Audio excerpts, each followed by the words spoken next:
अस्सलाम वालेकुम एवरीवन। आज की इस वीडियो में मैं आप लोगों से शेयर करूंगी पफ स्लीव्स बनाना। इसको बनाना बहुत ही आसान है। इसको बनाने के लिए मैंने एक स्लीव्स का कपड़ा लिया है। इस कपड़े की टोटल लेंथ मैंने ली है 35 इंचेस और चौड़ाई इसकी 9 इंच है।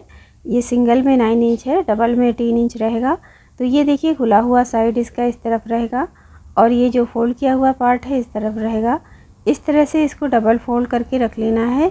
ये एक स्लीव्स का कपड़ा लिया है मैंने। अगर आपको 2 स्लीव्स को कट करना है तो आपने 4 फोल्ड कपड़ा लेना है। इसी तरह से 4 तह में रखेंगे कपड़े को।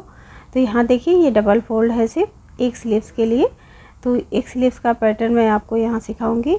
तो यहाँ पर देखिए अब हमें क्या करना है, सबसे पहले इसके बॉटम में 2 इंच छोड़ देना है। 1.5 या 2 इंच जितना आपको फोल्ड करना है उस हिसाब से यहाँ पर मार्क कर लीजिए और फिर यहाँ पे इस तरह से लाइन ड्रॉ कर लेंगे। तो ये फोल्डिंग के लिए काम आएगा। स्लीव्स का जो बॉटम रहेगा ना वहाँ पर ही इसको फोल्ड करेंगे, इसके लिए इसको लिया है। अब इसके ऊपर हम इसकी लेंथ देखेंगे। स्लीव्स की टोटल लेंथ मैंने 22 इंचेस रखी है, यानी 22 इंच इसकी लंबाई लूँगी। और आप अपने साइज़ के हिसाब से लीजिएगा, जितना आपको आपकी नॉर्मल स्लीव का साइज़ होता है ना उतनी लेंथ पहले ले लें। यहाँ पे एक लाइन ड्रॉ कर लें। ये मैं फुल स्लीव्स बनाऊँगी, आप हाफ स्लीव्स बनाना चाह रही हैं तो उसमें भी आपके लेंथ के हिसाब से ले लें। अब ये फुल स्लीव्स है तो यहाँ पे 4 इंच पे मार्क कर लेना है, इससे फिनिशिंग अच्छी आती है। तो 4 इंच पे इस तरह से लाइन ड्रॉ करेंगे यहाँ से इस तरह से। और अगर आप शॉर्ट स्लीव बनाएंगे तो वहाँ पे 3 इंच पे मार्क करना है। अब देखिए यहाँ पर हमें रखना है जितना हमने नीचे 4 इंच लिया था, यहाँ पर भी 4 इंच ही लेंगे और शॉर्ट स्लीव्स के लिए 2.5 या 3 लेंगे। इस हिसाब से मार्क कीजिएगा आप। अब देखिए यहाँ से हमें इस तरह से मेज़रमेंट टेप को रख लेना है। अब यहाँ से देखिए जितना हमारा आर्म होल होता है उसकी मेज़रमेंट लेंगे। तो आर्म होल की परफेक्ट मेज़रमेंट के लिए आपका जो भी चेस्ट का साइज़ है उसको 5 से डिवाइड कर दें तो आपको राइट आंसर मिलेगा। जैसे साइज़ यहाँ पे 40 है तो 5 से डिवाइड करेंगे तो आंसर 8 आएगा। तो मैंने यहाँ 8 इंच पे मार्क किया है। इस तरह से यहाँ से जो पॉइंट हमने बनाया था ना 4 इंच पे, उसको यहाँ से ऐसे करके मिला लेंगे गुलाई देते हुए। अब देखिए क्या करना है, ऊपर की तरफ हमें फिर से लेंथ मेज़र करनी होगी पफ बनाने के लिए। अब यहाँ पर जितना आप कपड़ा एक्स्ट्रा लेंगी उतना ही आपका पफ अच्छा बनेगा। तो यहाँ पर मैंने 15 इंच लिया है। 15 इंच पे इस तरह से मार्क करके एक लाइन ड्रॉ कर देनी है, यानी 15 इंच मैंने एक्स्ट्रा लिया है, आप कम भी ले सकती हैं। अब यहाँ पे 3 इंच पे पॉइंट कर लें, इस तरह से 3 इंच पे मार्क कर लेंगे और जितना हमने नीचे पॉइंट किया था ना उसे आधा या 1 इंच कम रखना है। अब मेज़रमेंट टेप को यहाँ से रख लेंगे इस तरह से यहाँ तक और इसका हाफ लेंगे। जैसे ये 5 था तो उसका हाफ लिया 2.5 इंच। इस तरह से यहाँ पे पॉइंट बना लेना है एक। अब ये जो ऊपर वाला पॉइंट था और इस पॉइंट को मिला लेंगे, यहाँ से इस तरह से लाइन ड्रॉ कर लेंगे।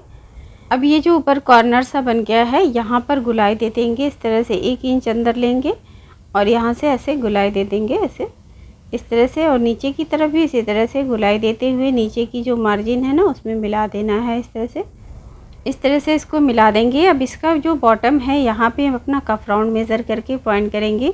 तो यहाँ पे मैंने 6 इंच लिया है, आप अपने साइज़ के हिसाब से लीजिएगा। अब यहाँ से जो ऊपर हमने 8 इंच पे पॉइंट बनाया था ना उसको 6 इंच से मिला देंगे इस तरह से।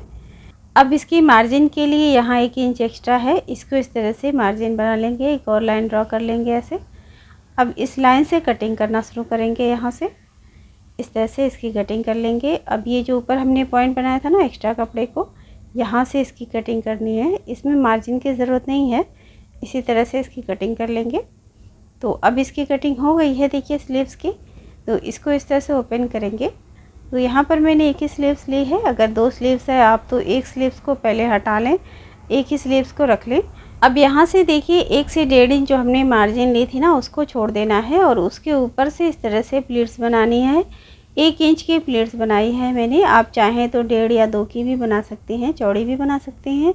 अब इसको इस तरह से पिन से सिक्योर कर देना है। इसी तरह से इसकी दूसरी साइड में भी बना लेंगे, मार्जिन छोड़ते हुए ऊपर की तरफ प्लीट्स बनाएं। इसके कंप्लीट होने के बाद फिर से एक प्लीट्स को इस तरह से बनाना है। 1 इंच चौड़ी मैंने बनाई है। जैसा कि मैंने कहा आप अपनी चॉइस के हिसाब से इसको चौड़ा पतला भी रख सकते हैं। इसी तरह से इसकी दूसरी साइड में भी बनाते जाएंगे। एक बार इस तरफ बनाएं और फिर उस तरफ बनाएं, या एक साथ एक तरफ भी कंप्लीट कर सकते हैं, फिर इसी तरह से दूसरी साइड में भी कंप्लीट कर सकते हैं। और अगर आपको प्लीट्स नहीं चाहिए तो आप चुन भी बना सकती हैं, जैसे कि सुई से इसमें गैदर बना लें और फिर उसको चुन करके आप अपने हिसाब से उसको आर्म होल की मेज़रमेंट लेते हुए उसको जितना आपको रखना है रख सकती हैं। इस तरह भी कर सकते हैं। तो लेकिन प्लेट्स इसमें ज़्यादा अच्छी लगती है, जैसे ये बहुत ट्रेंडिंग है डिज़ाइन आजकल, तो इस तरह से आप ज़रूर ट्राई कीजिएगा। तो देखिए यहाँ तक मैंने इसको इस तरह से कंप्लीट कर लिया है। और आप चाहें तो 1-1 इंच पे मार्क भी बना सकती हैं। तो फिर उस पर इस तरह से पिन कर दें फोल्ड कर करके। और जैसे अगर बिगनर्स है तो अगर नहीं समझ में आ रहा है तो आप मार्क कर लें 1-1 इंच का। तो देखिए यहाँ से इस तरह से करेंगे। अब जब ऊपर जाएंगे ना तो यहाँ से देखिए अपोजिट डायरेक्शन में बनाना है। एक इस तरफ से प्लीट्स आएगी, दूसरी इस तरफ से प्लीट्स आएगी। सेंटर में इस तरह से पॉइंट बना लेना है ऊपर की तरफ। ये वीडियो मिस हो गया था, तो यहाँ पर देखिए इस तरह से इसको कर दिया है मैंने। अब हमें इसको इस तरह से टर्न कर लेना है और इसका जो इतना आर्म होल है ना हमारा, मेज़र करेंगे कि उतना ये बन के आ रहा है कि नहीं। तो यहाँ पे परफेक्ट है 8 इंच आर्म होल है मेरा, तो इस हिसाब से ये सही है। और यहाँ से मार्जिन जाएगी। इस प्लेट्स को पिन से बनाने का फ़ायदा ये है कि अगर आप इसको मेज़र करें और अगर आर्म होल से कम हो गया या ज़्यादा हो गया तो प्लेट्स को वापस खोलकर इसको सही कर सकते हैं। तो अब हम इस पर सिलाई लगा लेंगे ताकि ये अच्छे से सिक्योर हो जाए। पिन को हटाते हुए इसको सिलाई लगा लेंगे।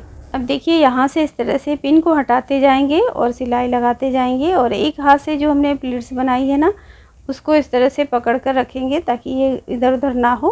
अब देखिए यहाँ जब सेंटर पर आएंगे तो इसका जो दोनों अपोजिट डायरेक्शन था प्लीट्स का वो मिलना चाहिए। इस तरह से इसको भी हाथ से सिक्योर करते हुए इसकी सिलाई लगाएंगे। और गाइज़ अगर आप लोग मेरे चैनल पर नए हैं तो प्लीज़ मेरे चैनल को सब्सक्राइब ज़रूर कर लीजिएगा, बेल आइकन प्रेस कर लीजिएगा ताकि आने वाली हर नई वीडियो का नोटिफिकेशन आपको तुरंत मिल जाए। इसके बाद मैं इंशाल्लाह काउल स्लीव्स बनाना सिखाऊंगी आप लोगों को। तो यहाँ पर देखिए कंप्लीट हो गया है। अब देखिए सिलाई के बाद ये बिल्कुल सिक्योर हो गया है। इस तरह से इसके पफ बन जाएंगे और लेयर में रहेगा इस तरह से। अब हमें इसका जो बॉटम है ना इसको इस तरह से फोल्ड करते हुए स्टिच कर लेना है। और गाइज़ आप लोग वीडियो को लाइक ज़रूर किया करें, बहुत ही मेहनत से वीडियो बनती है। तो आप लोग का एक जो लाइक मिलता है ना उससे बहुत खुशी मिलती है। तो आप लोग लाइक ज़रूर किया कीजिए वीडियो को और अपना सजेशन भी दिया कीजिए, कमेंट भी किया कीजिए कि आप लोगों को वीडियो कैसी लगी या आगे किस टॉपिक पर वीडियो देखनी है। तो देखिए अब इसकी सिलाई के बाद हमें इसको इस तरह से फोल्ड कर लेना है और जितनी भी आपकी फिटिंग की सिलाई होगी ना मार्जिन छोड़ते हुए यहाँ से इसकी सिलाई लगा लेंगे। और अगर आप चाहें तो इसको पहले कुर्ती में ज्वाइन कर लें उसके बाद सिलाई लगाएं, या इसी तरह से इसको कंप्लीट करने के बाद इसको जो से नॉर्मल स्लीव्स अटैच होती है इसी तरह से कर लें। अब इसको सीधा कर देते हैं। तो देखिए इसका कुछ लुक ऐसा आता है और यहाँ से ये आर्म होल में अटैच हो जाएगी। तो यहाँ पर देखिए ये लुक इसका इस तरह से आएगा पहनने के बाद। बहुत ही ब्यूटीफुल लगती है और आजकल ये बहुत ज़्यादा ट्रेंड में है। तो वीडियो को लाइक कीजिए, चैनल को सब्सक्राइब ज़रूर कर लीजिएगा। अगर आप लोग फेसबुक पर देख रहे हैं तो प्लीज़ मेरे पेज को फॉलो कीजिए, वीडियो को लाइक और शेयर ज़रूर कीजिएगा। मैं मिलती हूँ नेक्स्ट वीडियो में फिर से किसी नए टॉपिक के साथ। अल्लाह हाफिज़ एंड बाय।